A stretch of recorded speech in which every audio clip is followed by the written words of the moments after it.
রাজনৈতিক ও আন্তর্জাতিক আলোচনার কেন্দ্রবিন্দুতে গ্লোবাল সুমুদ ফ্লোটিলা নৌবহর। গাজামুখী গ্রেটা থুনবার্গের নেতৃত্বাধীন নৌবহর নিয়ে আগ্রহ এখন বিশ্বজুড়ে।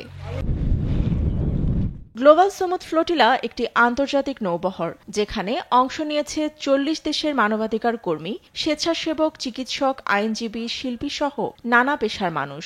গাজায় চলমান অবরোধ উপেক্ষা করে ত্রাণ নিয়ে ৪০-এর অধিক নৌবহরে যাত্রা করেন ৫ শতাধিক কর্মী। গ্লোবাল সুমুদ ফ্লোটিলা বা জিএসএফ নামের এ ঐতিহাসিক মিশনের আয়োজন করে ফ্রিডম ফ্লোটিলা কোয়ালিশন সংগঠন। এ মিশনকে গ্লোবাল ফ্রিডম ফ্লোটিলাও বলা হচ্ছে।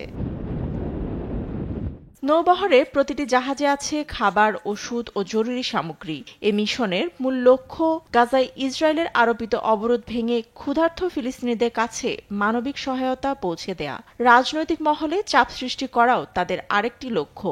সংগঠকদের মতে এটি বিশ্বের সবচেয়ে বড় নৌ মিশন। তবে কোনো রাষ্ট্র কিংবা রাজনৈতিক দলের সঙ্গে এর সম্পৃক্ততা নেই। এর উদ্দেশ্য কেবল গাজার নিপীড়িত মানুষের পাশে দাঁড়ানো।